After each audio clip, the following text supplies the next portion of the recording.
Boa noite, dando início a mais uma live do IARGS. É com muito prazer, então, que a diretoria do IARGS, por sua presidente Sulamita Santos Cabral, saúda a todos os participantes desta live e agradece a doutora Tânia Rexiekel, que vai nos saudar hoje com a palestra sobre os desafios do judiciário em tempos de pandemia. Boa noite, Terezinha. A diretoria agradece também a assessora de imprensa Terezinha Tarcitano, que juntamente comigo está fazendo a transmissão das lives pelo perfil do IARGS, aqui no Instagram. Agradecemos ainda a toda a equipe do IARGS pela colaboração, possibilitando a realização desses eventos online. Lembramos que o site do IARGS, o blog, o Facebook, o Instagram e o novo canal do YouTube estão constantemente atualizados com uma programação especial todinha online. As lives e videopalestras estão todas disponíveis no canal do YouTube, que para acessar basta pesquisar pelo nome do Instituto dos Advogados do Rio Grande do Sul ou o IARGS. Vamos chamar a doutora Tânia, que já está conosco. Doutora Tânia. Eu vou aguardar ela entrar para fazer a leitura do currículo da doutora Tânia, então. Estamos conectando. Olá. Olá, boa noite, doutora. Tudo bem? Tudo certo. Tudo bom. Hoje um tempo melhor, né? Não deu problema para entrar na internet, pelo menos aqui em casa está tudo certo. Foi bem fácil, foi sim, muito bom. Hoje mais tranquilo. Bom, a doutora Tânia vai nos falar, então, sobre os desafios do judiciário em tempos de pandemia. Eu vou dar uma lidinha no seu currículo, doutora. Tá bem. A doutora Tânia Rexegel é formada pela Universidade do Vale do Rio dos Sinos, pela Unicinos, com mestrado em Direitos Sociais e Políticas Públicas pela Unisc. É especialista em Gestão Pública pela URGS e doutoranda em Ciências Jurídicas pela Universidade del Museo Social Argentino. Foi presidente da AGETRA e diretora do Departamento de Direito do Trabalho do IARGS. Foi vice-presidente da Comissão de Estágio e Exame de Ordem da UAB, Rio Grande do Sul, e diretora da Federação das Mulheres Gaúchas. Foi conselheira seccional da UAB Rio Grande do Sul, diretora da Escola Nacional da UAB, secretária-geral da Caixa de Assistência da UAB Rio Grande do Sul e secretária-geral da UAB de Canoas. É autora de diversos artigos científicos publicados em obras jurídicas. Ingressou no tribunal em outubro de 2012 pelo 5º Constitucional, como representante dos advogados. Em agosto de 2015, recebeu a outorga da Medalha da Ordem ao Mérito Judiciário do Trabalho pelo Tribunal Superior do Trabalho.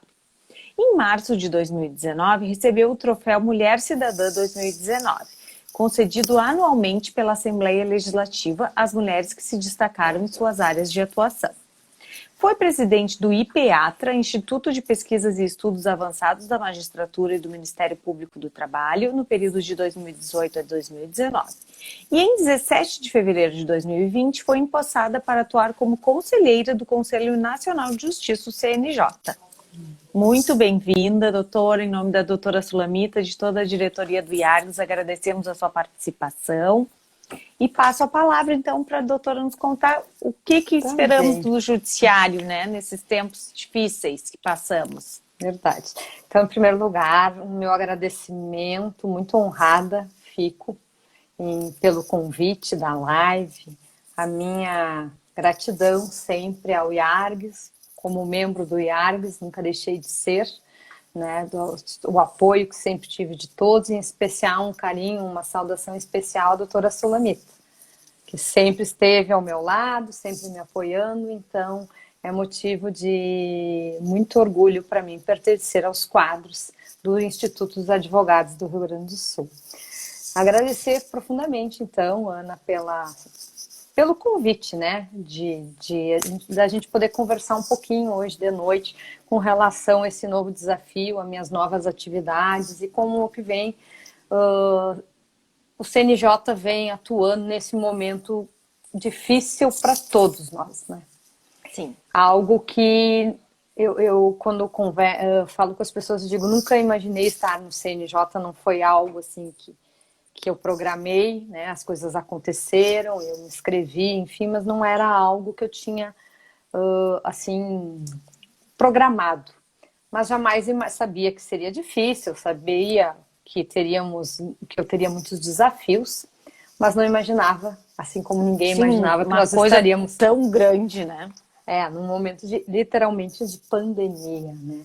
O que vem a ocasionar uma atuação muito mais forte e um fluxo de movimentação no CNJ muito maior. Não que não tivesse, mas esse momento requer Sim, ações imediatas, rápidas, tudo é urgente, tudo é para ontem. exato. Tudo é para ontem, é. Muitas Exatamente, mudanças também, que muitas. todos somos obrigados a passar. Praticamente todos os dias, né? As situações, o acompanhamento, né?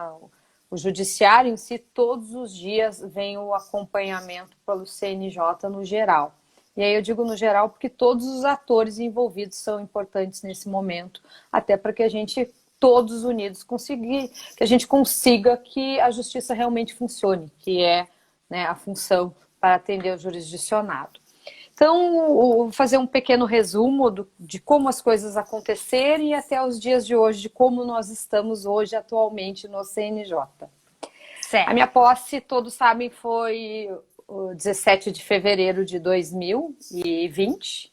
Naquele momento não se falava, ainda até se falava um pouquinho de coronavírus, mas não aqui. Mas era Né? longe, né? Era uma coisa lá do outro lado do Muito mundo. longe. Então, nós não era algo que acho que ninguém tinha a ideia de que seria da forma que foi. Então, logo após a minha posse, um mês após a posse, o CNJ já tomou conhecimento, no dia 19 de março, de que teríamos tempos difíceis, difíceis para todos. Então, Sim. naquele dia, o presidente do CNJ, o ministro Dias Toffoli, expediu a resolução 312 no dia 19 de março de 2020, na qual ele alterava o regimento interno do CNJ para acrescentar o artigo 118b, que ampliava as hipóteses de julgamento por meio eletrônico. Porque nós tínhamos uma questão Sim. um pouco, né, limitada, bem menor do que podia se imaginar o quanto ia ser necessário essa alteração. Aí, no mesmo dia, 19 de março de 2020, também foi expedida a resolução 313 no CNJ, que era a que estabelecia no âmbito do Poder Judiciário o regime de plantão extraordinário. Isso nós estamos falando lá em março de 2020, né? Parece que é Sim, muito, mas é que parece que faz. aconteceram muitas coisas nesse período. Então, resoluções praticamente estavam sendo expedidas quase que a cada 2 dias. Nós precisávamos atualizar a situação do país inteiro, como é que estava a questão do vírus no nosso país. Nesse mesmo dia, o presidente instituiu, então, um grupo de trabalho. O que seria o grupo de trabalho? Seria o grupo que estaria acompanhando toda essa movimentação. E o pessoal dando boa noite, Boa pessoal. noite. Boa noite, Doutora, Barzotto. isso, eu quero lhe dizer que a doutora Sulamita se manifestou já aqui no início, Querida. dando boa noite a todos, Boa cumprimentando em noite. especial a minha amiga Tânia, que hoje nos prestigia querida. com esse importante tema. Querida. Doutor Leandro Bastos Nunes, parabéns, Tânia, pelas excelentes palestras. Doutor Leandro é da Ele Bahia. também colocou isso mesmo, está frio por aí, e aqui na Bahia é muito quente, aqui bem frio, doutor Leandro, hoje está muito, bem hoje frio. especialmente, doutor Leandro, muito frio. Doutor Leandro, um querido amigo também, que eu tive a oportunidade e o prazer de fazer uma live com ele também. Então, nesse momento, o presidente instituiu um grupo de trabalho que seria composto por membros de todas as áreas do judiciário, um conselheiro representando cada área. Porque esse grupo de trabalho era quem ia construir as resoluções para depois levar as resoluções para o plenário para aprovação de todos os conselheiros. Então, esse grupo teve muito trabalho. Nós nos reuníamos diariamente e todos ainda naquela situação. Não sabíamos muito bem como é que estava essa questão do vírus, como é que era o contágio. Então, nós nos reunimos presencialmente nesse período ainda, nós estávamos todos indo a Brasília e nos reunimos no CNJ. Esse grupo de trabalho era composto por todos os representantes, um representante do Judiciário, a Ana Paula, minha irmã hoje está me prestigiando aqui na live. A doutora Delma Ibias, doutor Gustavo Yuken, a doutora Maria Isabel Beck, quem mais? Leandro Bastos, já falamos, doutor Leandro. Acho que é isso que eu consigo ver por aqui. Não às vou lhe interrompendo, não enxergo muito também, não. Doutor Gustavo, eu assisti a live dele aqui também, muito boa. Tá nos dando boa noite. Boa noite, doutor Gustavo. Foi muito bom assistir. Então, nesse momento, nós nos reunimos e fazíamos um apanhado. Eu era a representante nesse grupo de trabalho da Justiça do Trabalho. Todos os ramos tinham um representante e eu era a representante da Justiça do Trabalho. E tínhamos os representantes das associações dos juízes, da ANAMATRA, da IMB e da AJUF. Então, nós tínhamos a princípio, e também a OAB, tinha o representante, o doutor Ari, era o representante da OAB neste grupo de trabalho, do qual nós nos reunimos até para ter uma visão e uma ideia de todos os segmentos, para tentar fazer uma resolução que contemplasse a todos. Essa é a grande dificuldade do CNJ, que a missão dele, na verdade, é a unificação. Sim. É a segurança da unificação. E como unificar justiças diferentes, costumes diferentes, sistemas diferentes, estados, tudo diferente, né? Exatamente, situações muito diferentes no Brasil, principalmente nessa questão da doença em si. Os estágios eram diferenciados. Nós tínhamos estados completamente já infectados e outros não. Alguns em estado de lockdown. Então, essa é a grande dificuldade. Eu sempre faço questão de, quando tenho a oportunidade de externar, né, para o meio judiciário e para a sociedade em si, a dificuldade que é fazer uma resolução. Porque às vezes quando a pessoa lê a resolução, ela diz, mas isso aqui não se encaixa, não me contempla, a resolução não é boa. Mas a resolução não é feita para mim ou para um segmento. Ela é feita para todos. Então ela é feita da melhor forma que possa causar menos transtornos e contemple a maioria, que contemple a todos, né? Nós sabemos as dificuldades, a diferença, por exemplo, no nosso próprio estado, com relação à Justiça do Trabalho, 100% eletrônica, a Justiça Federal e a Justiça Estadual ainda um número expressivo de processos físicos. Então, tudo isso era algo que a gente tinha que pensar, imaginem, a nível de Brasil, né? E assim foi caminhando o CNJ. Então, daí no primeiro momento houve a paralisação, né, só geral presencial, só aqueles casos excepcionais na 313, que era o regime de plantão, mas era para deixar muito claro que a justiça não estava fechada, e assim foram surgindo resoluções sucessivamente. A resolução 317, de 30 de abril, dispôs sobre a realização de perícias em meios eletrônicos e virtuais, principalmente, que foi uma demanda da Justiça Federal, inclusive daqui do TRF4. Então, cada dia surgiam demandas diferenciadas e particulares, algumas nunca enfrentadas antes pelo próprio CNJ e por ninguém, em função justamente desta pandemia. A resolução 318 foi 7 de maio de 2020, que prorrogou no âmbito do Poder Judiciário, em parte, o regime instituído pelas resoluções 313, 314 e deu outras providências. Então, a cada momento, nós nos reuníamos e estabelecíamos. Agora vai voltar os processos eletrônicos. Então, tá bem, vamos voltar os processos eletrônicos. Os processos físicos, que tinham maior contato de fluxo de pessoas nos tribunais, permaneceram suspensos os prazos, né?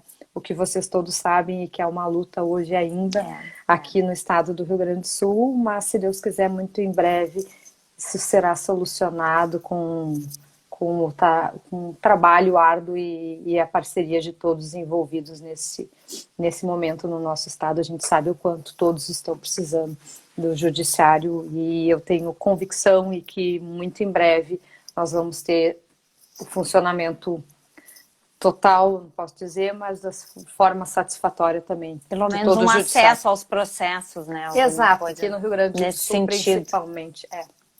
Então, assim, nós viemos caminhando. Durante as resoluções, nesse meio desse processo em si, surgiram também portarias, né? Nós fomos publicando portarias que vinham a cada situação. Vou dar um exemplo: violência doméstica, né? Que aumentou drasticamente o número de violência doméstica no país inteiro. No estado do Acre, aumentou em 300%.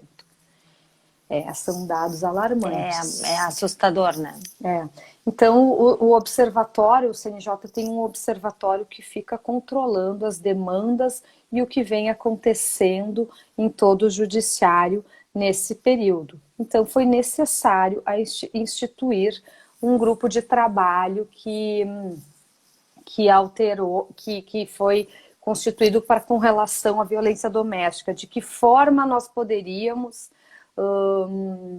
fazer com que diminuísse esse índice de violência doméstica. Eu fiz parte, então, também, nomeada pelo presidente, desse GT. E esse grupo de trabalho era instituído também por ministros do STJ, juízes da Justiça Comum, a presidente da MB, e assim nós vamos nos reunindo e vamos deliberando ações a nível de Brasil, conforme a demanda mais urgente no momento em que nós estamos passando.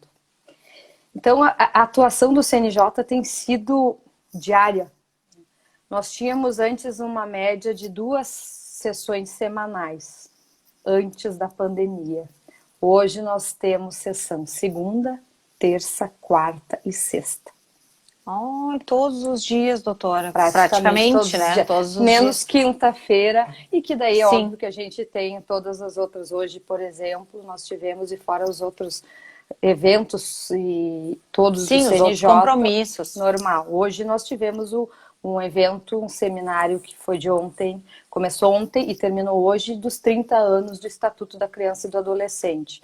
Então foi um seminário bem importante, com palestrantes muito qualificados. Então tem todos os outros braços do CNJ, porque o CNJ atua não só no momento de pandemia, mas ele tem todas as suas demandas que já ocupam normais, que eu diria, em tempos de não pandemia, né? Porque para nós esse período está sendo um tanto quanto diferenciado. Doutora, e deixa eu lhe perguntar, a senhora começou em Brasília e em seguida retornou para cá ou não? Sim.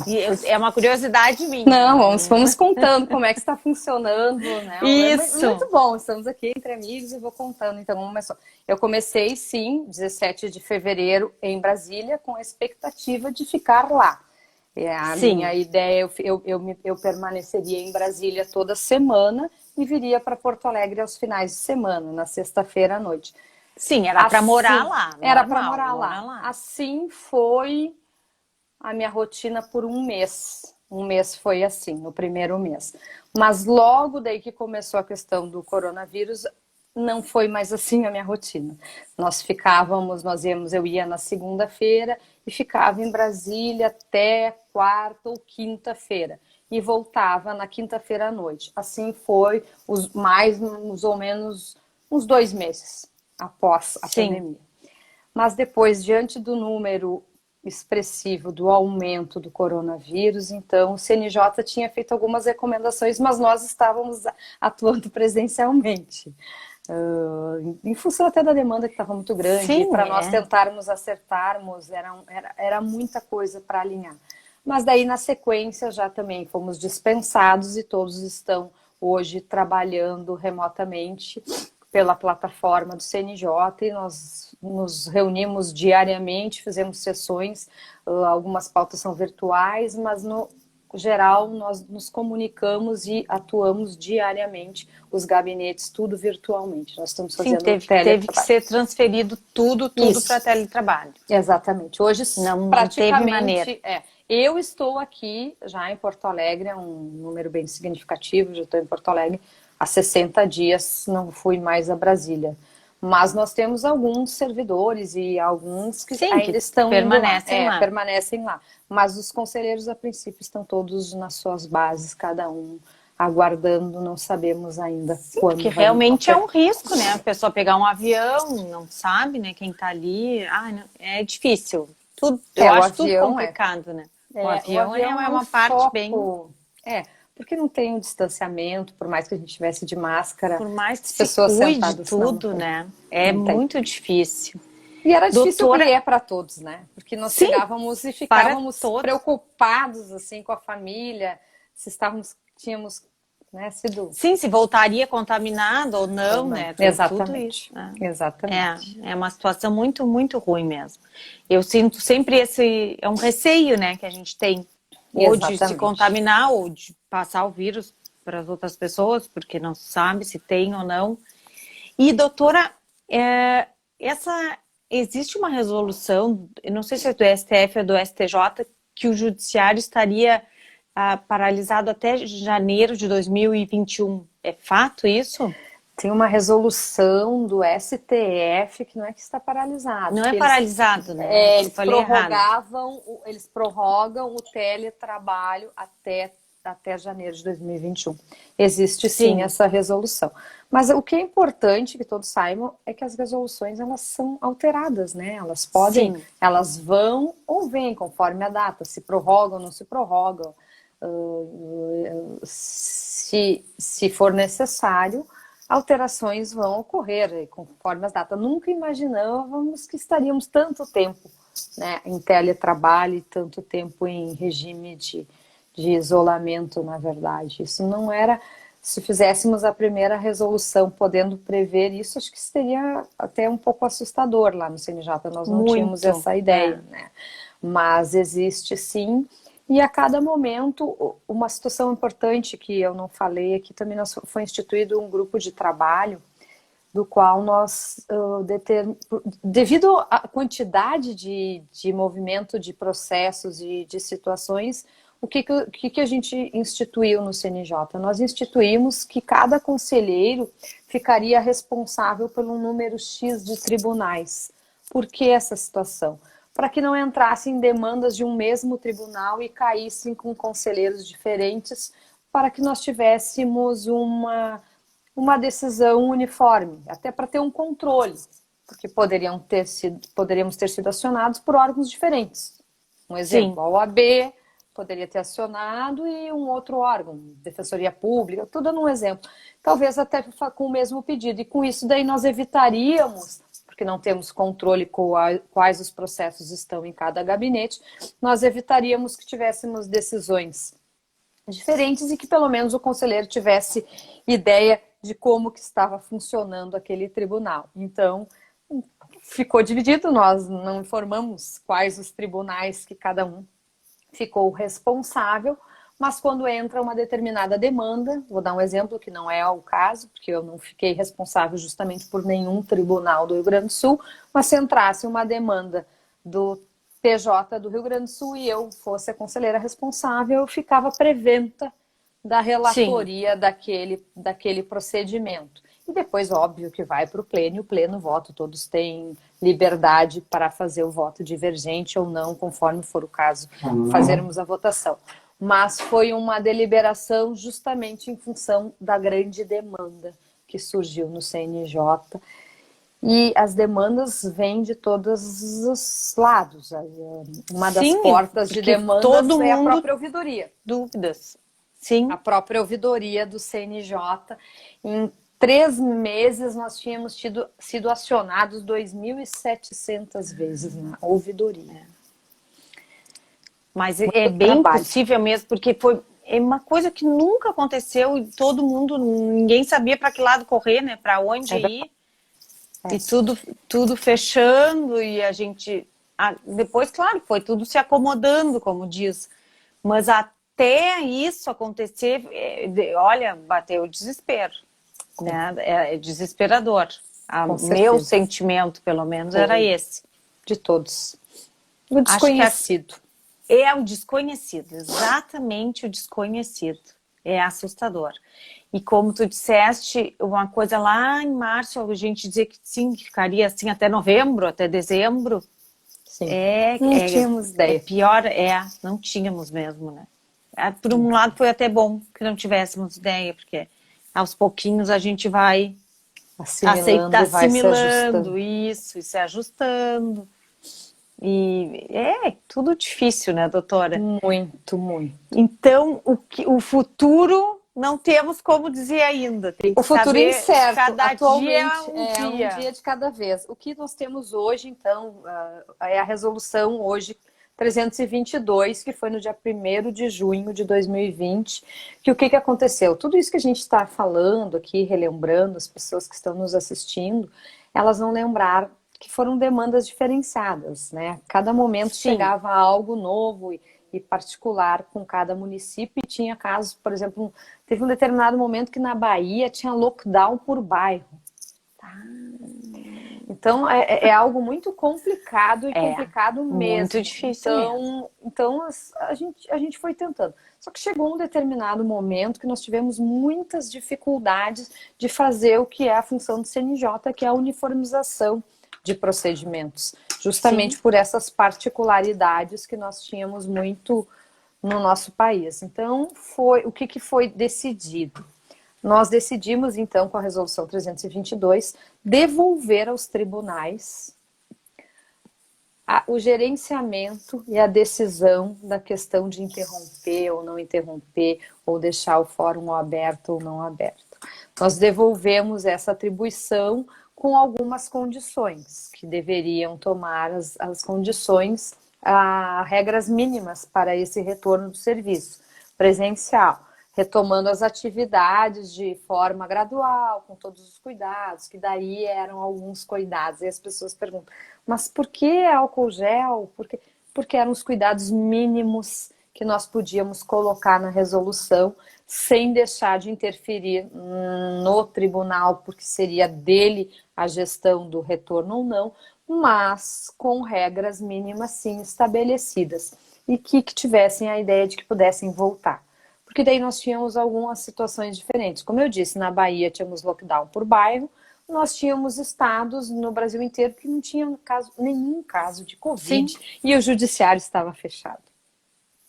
Então nós tínhamos situações muito complicadas, na verdade, de se estabelecer...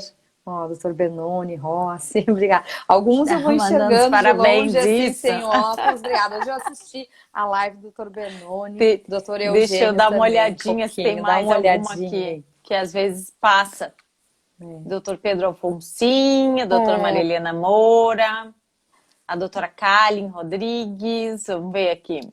Doutora Alice Braga, doutora Carla Razen Macedo, doutora Simone da Rocha Custódio, Renata Vale.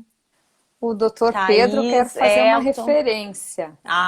Quero fazer uma referência, contar uma novidade aqui, então, do doutor Pedro Afonso. Nós tivemos, então, como eu comentei com vocês da questão da violência doméstica do GT, nosso CNJ, em parceria com a AMB, lançou a campanha Sinal Vermelho de combate à violência, que consistia, se alguns não sabem, é que a mulher faça um sinal vermelho. Meu colega, doutor Danda, vamos ver os colegas que a gente não tem conseguido ver, o Sr. Jefferson Calaça, querido amigo, advogado também, de Pernambuco. Nossa live hoje está no Brasil inteiro. Nacional. Muito bom. E então essa campanha do Sinal Vermelho consiste na parceria com farmácias, que a mulher vai aquela que faz com batom? X vermelho, batom, exatamente. E a nossa campanha, graças a Deus, tomou uma proporção nacional e até fora do país. E a gente começou a buscar parceiros, e entre os parceiros, então, pensamos que a Comissão da Mulher Advogada poderia ser uma grande parceira da campanha, da qual eu fiz parte em 2004, aqui no Rio Grande do Sul, da Comissão da Mulher Advogada, daqui da OAB do Rio Grande do Sul, e depois, em 2005, fiz parte da Comissão Nacional da Mulher Advogada do Conselho Federal da OAB. Então, nós fizemos esse contato aqui. O primeiro contato até eu fiz com a presidente da Comissão da Mulher Advogada aqui do Rio Grande do Sul, a doutora Cláudia Sobreiro, e que me recebeu muito bem, fiz o contato com ela e nós começamos a dar o encaminhamento para fazer essa parceria nacionalmente. E essa parceria nacional nós fizemos através da Comissão Nacional da Mulher Advogada. E fizemos, então, uma reunião, são várias reuniões com todos os envolvidos, e pensamos, por quê? Não, se é com farmácias, por que não fazer a parceria com as farmácias das caixas de assistência? Que muitas caixas de assistência do Brasil têm farmácia. E como eu também fui uma caixista, que é uma expressão que nós usamos, que fui secretária-geral da Caixa de Assistência, então eu disse, nossa, vamos fazer sim, vamos ampliar. Prontamente procuramos o Dr. Pedro como presidente da CONCAD, né, para apresentar a proposta de termo de colaboração, o qual ele prontamente também aceitou, e nós assinamos esse termo de colaboração no dia 10, sexta-feira passada, num evento por videoconferência no Conselho Federal, no qual o Dr. Pedro Afonso representou o presidente nacional, Dr. Felipe Santa Cruz, nessa parceria também, todos, né, contra a violência, a campanha do X vermelho do batom na mão, que ligamos para o 190.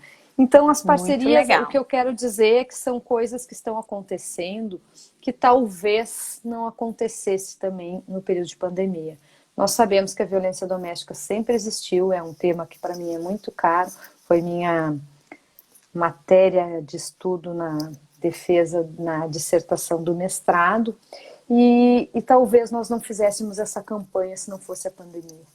Então tem coisas que às provavelmente, vezes, com certeza, talvez não. E a campanha tem sido muito forte, os números significativos. É só entrar, inclusive, no Instagram é campanha Sinal Vermelho, e vocês vão ver artistas, nós temos muitas pessoas envolvidas. Engajadas nessa campanha. Exatamente. E para mim a satisfação e a alegria, então hoje a OAB oficialmente faz parte da campanha e a Caixa de Assistência dos Advogados também. Essa é uma das situações diferentes dos resultados bons da pandemia, positivos da pandemia. Talvez se estenda até além da pandemia, né? Acho Porque que é uma maneira de buscar ajuda. Exatamente, com certeza. Essa maneira simples, né? Que a pessoa busca ajuda, que às vezes não tem coragem de ir até uma delegacia ou então, buscar uma ajuda mais profissional. E mais difícil também, né? Porque nesse período de isolamento e às vezes algumas ficam impedidas. Como é que vai ir na delegacia? Então, as farmácias era algo mais fácil para ir dizer que vai comprar um remédio, um medicamento. Então, esse foi o intuito de achar um local de mais fácil acesso para aquela mulher que sofre violência doméstica. Claro, é muito, muito bom mesmo. Ficou muito, muito bom, muito fácil acesso e ela pode ir até acompanhada, né? Disfarçadamente mostra aquilo ali e já sabe que está fazendo um pedido de socorro. Eu achei muito, muito interessante, muito legal. E os números revelam que está positivo. Não, já deu certo. Mas eu estava lhe perguntando do futuro do judiciário. Não tem futuro, doutora? Eu penso que o nosso futuro ele é incerto. A única coisa que nós sabemos é que não será mais como era antes. Eu não tenho dúvida. Não tem como, né? Eu digo até as questões tecnológicas mesmo, a forma de trabalho. Nós sabíamos que talvez um dia chegássemos lá. Eu sempre que eu me manifesto nas lives, meu passado é muito, as pessoas que me conhecem, eu fui uma das pessoas muito resistentes ao processo eletrônico. Eu fui uma pessoa muito resistente ao processo eletrônico. Fui uma advogada por 21 anos que tinha contato com o processo físico, com o papel, de como pegar, olhar de trás para frente, como começa, né, ver a cor da folha, tu já sabe onde é que estão os depoimentos, a ata de audiência. Então eu tive uma certa dificuldade nessa transição. Como é que os documentos não iam ser assim palpáveis, né, doutora? Exato. E peguei essa transição justamente quando ingressei no TRT como desembargadora, então eu tive essa transição meio na marra, assim, eu não consegui muito, já cheguei no TRT, quando cheguei no TRT já era o processo eletrônico, a ferramenta de trabalho, e tive que, na verdade, me adaptar e conseguir. E hoje sou muito grata, né, às pessoas que insistiram no processo eletrônico, porque sem ele hoje nós estaríamos numa situação talvez, não sei nem dizer qual. Se não dá para imaginar, porque como é que e aí a gente ia querer trabalhar, mas ia ter medo, né? Como é que ia tocar no processo? Não teria, não tinha como, não teria como, né? Os processos físicos estão praticamente a dificuldade. É uma dificuldade. Doutora Ana Gracema, minha querida amiga, parceira da Comissão da Mulher Advogada. Vamos dar um oizinho para ela. Oi, doutora Ana. Então, eu tenho certeza que algumas coisas mudaram e que não retrocedem mais, né? Se aceleraram as mudanças, se aceleraram. Né? Foram aceleradas. Ó. Talvez não estivéssemos a doutora preparados. Ana Amaral está colocando aqui, processo eletrônico é tudo de bom. Trabalho desde 2004 nessa realidade, plenamente satisfatório. Mas só conheço o IPROC. Realmente, Justiça o IPROC é Federal. ótimo. Justiça Federal. Então, a gente tem uma situação diferente de todos, né? A situação do país em si, porque a gente tem essa questão do processo eletrônico, da internet, do acesso ao judiciário, tudo isso. Mas eu entendo que a gente tem que estar caminhando e vamos caminhar. Foi de uma forma muito rápida, foi as plataformas, mas assim, eu penso que para os advogados, a situação da sustentação oral à distância, a Justiça Federal já estava muito avançada, mas na Justiça Comum e no Justiça do Trabalho não. Isso é uma das questões que eu acho que ela vai ficar, permanece. A sustentação oral. Benoni Rossi. Julgamentos no TRT. Dizendo, poderiam permanecer telepresenciais depois da pandemia. Quem sabe? Quem sabe, né? Os advogados são peça fundamental para tem que se manifestar, né? Exatamente. Para todos os atores, eu digo assim, todos são muito importantes para saber o que foi bom, o que não foi bom, para nós tentarmos avançarmos nesse período. Eu também confesso, Benoni, que eu também acho que foi um ganho, né? Até as próprias pautas antes virtuais, nos processos, quando eram processos pauta eletrônica, que não tinha, também foi um ganho. Mas eu penso que as sessões telepresenciais, elas, para mim, eu acho muito boa. Eu gosto, não tenho problema Eu acho nenhum. que funciona também. Eu não vejo problema, mas vamos ver. A doutora Ana Graciano está falando que a grande dificuldade serão as audiências de instrução.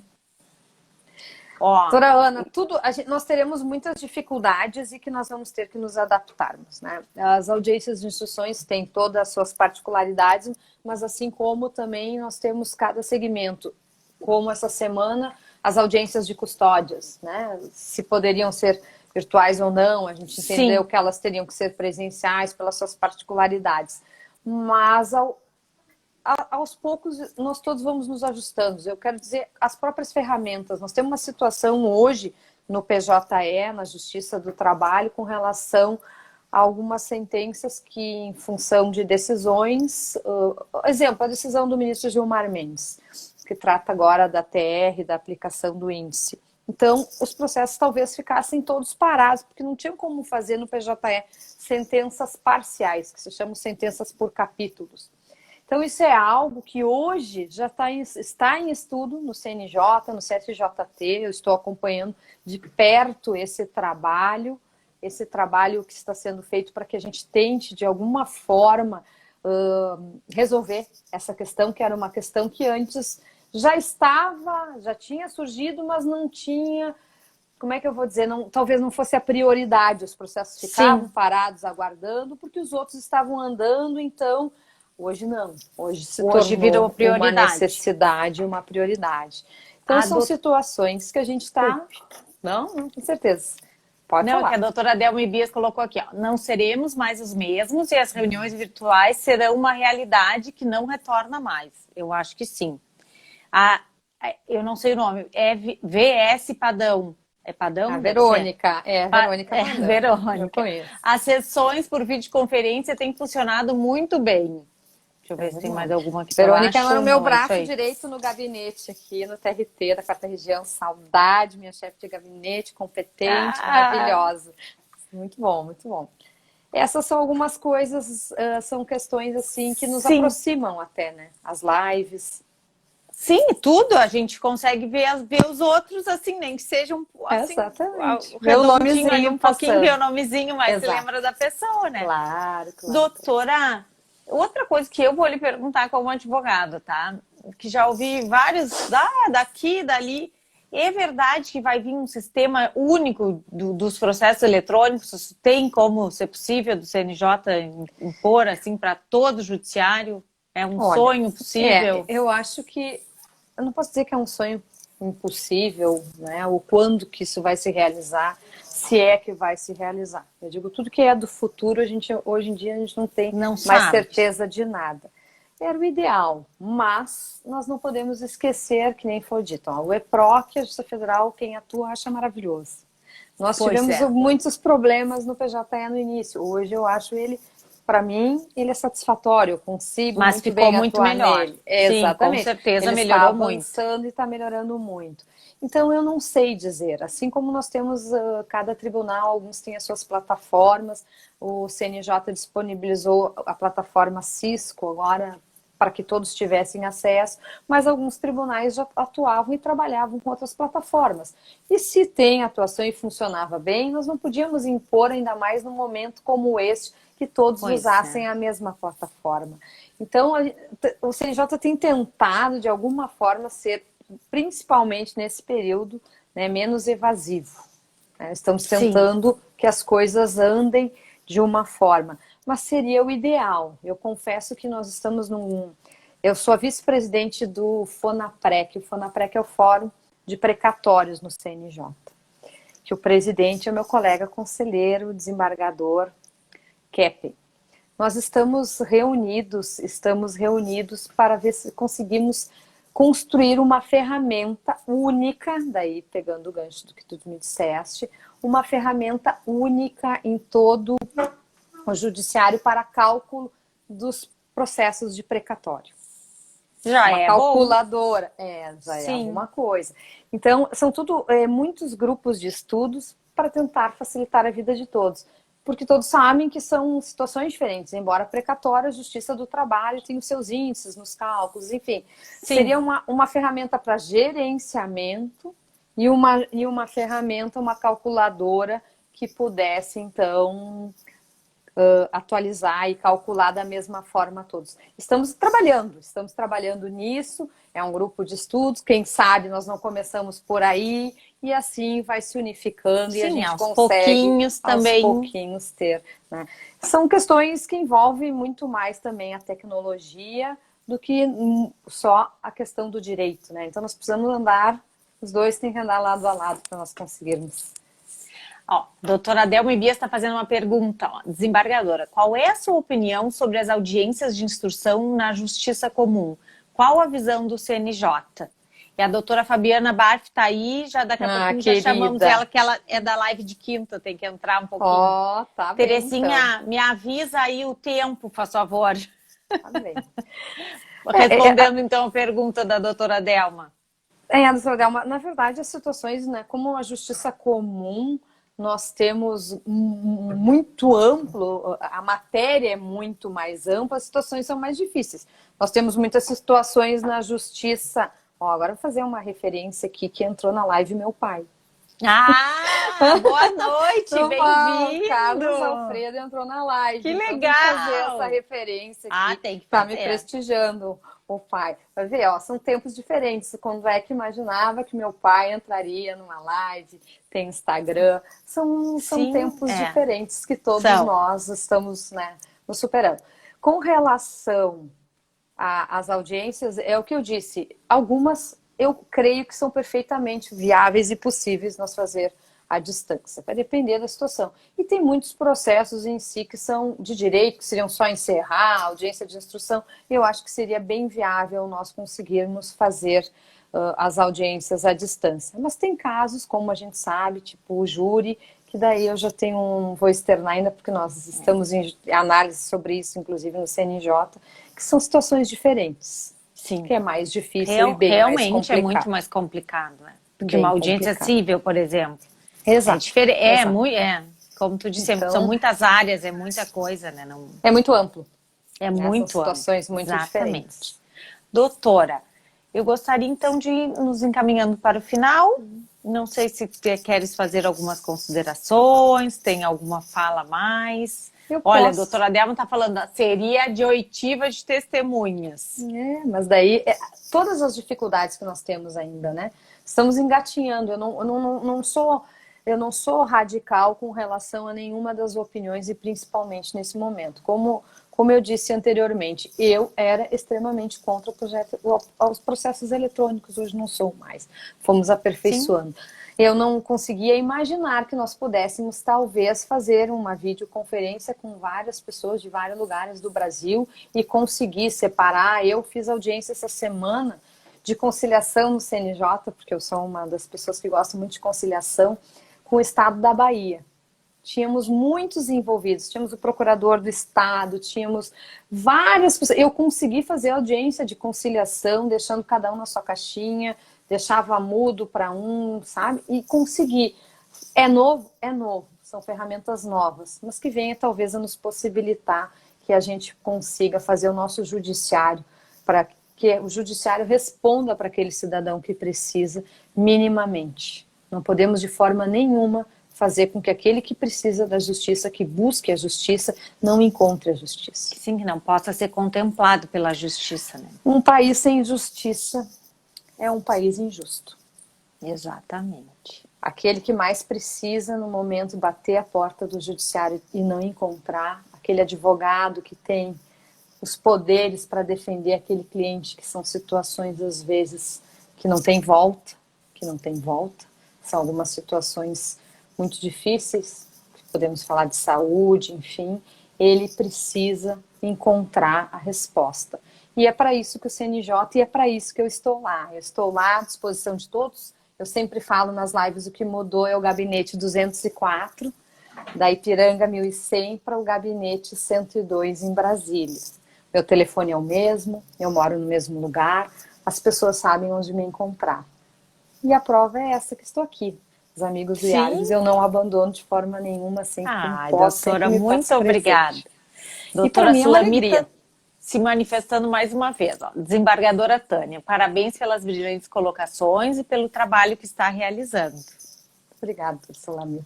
Muito obrigada. Da mesma forma, eu só posso lhe dar os parabéns, agradecer por todo esse trabalho excelente que tu vens desenvolvendo ao longo da carreira.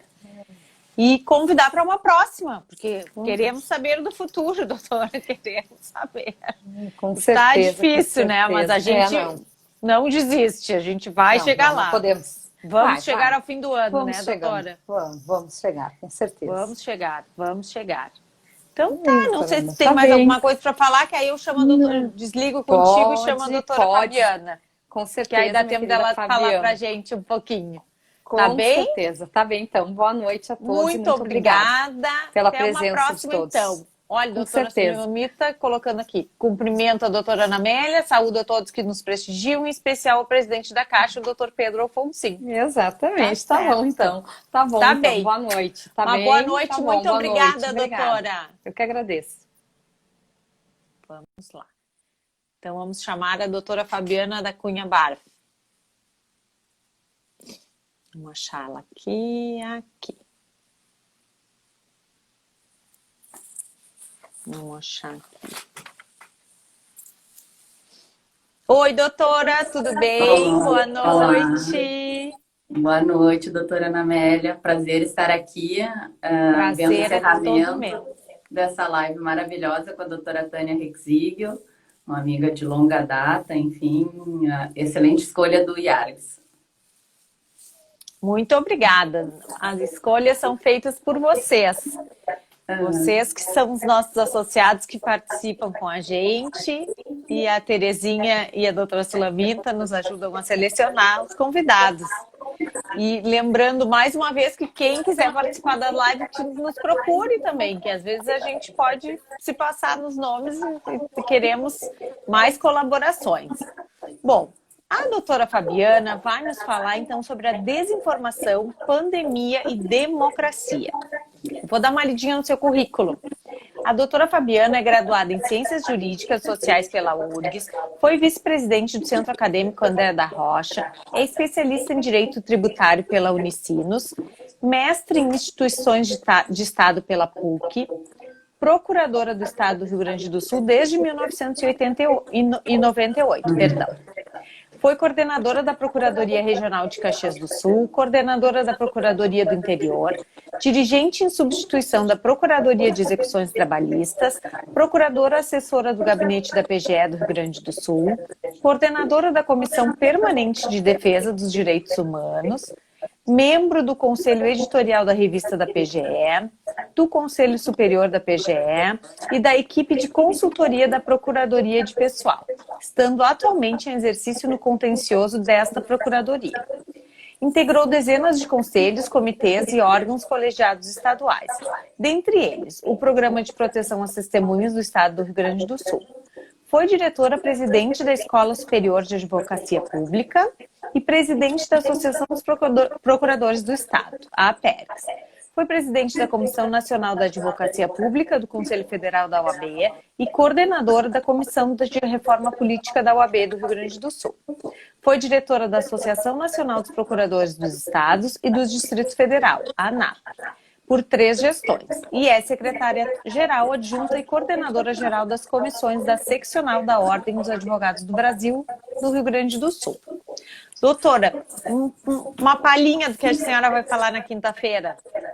Em tempos de pandemia, eu penso que nós temos que abordar a desinformação. Nós estamos recebendo cada vez mais informações e nós temos que conseguir selecionar o que nós recebemos, inclusive porque estamos, e aí linkando com o último tema, em um pleno processo democrático, eleições municipais se aproximando, e nós sabemos que com essa rapidez na divulgação de informações, nós temos implicações nos nossos pleitos democráticos. Temos exemplos no mundo todo de como isso vem acontecendo.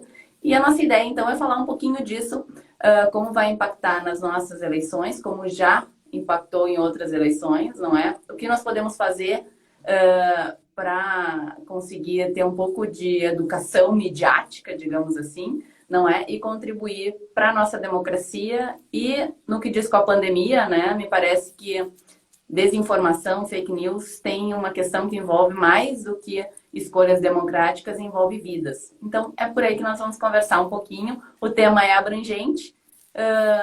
Todos nós temos as nossas limitações, mas vamos tentar contribuir com todos nesse debate. Não, vai ser ótimo. Eu tô louca já para lhe ouvir na quinta-feira. Então, desde já agradeço a sua participação. Quinta-feira é com a Terezinha Live. Lhe aguardamos, então, na quinta. Tá bem? Muito obrigada. Obrigada, doutora Sulamita, pelo querido convite. Obrigada, doutora Ana Amélia. Obrigada, Terezinha. Nos vemos na quinta-feira, então, a todos que assistiram a live. Uma boa noite e até lá. Tchau, tchau. Tchau, tchau.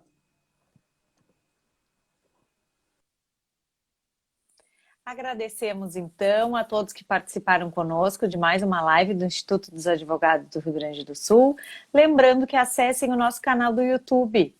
É só procurar Instituto dos Advogados do Rio Grande do Sul ou IARGS. Uma boa noite a todos.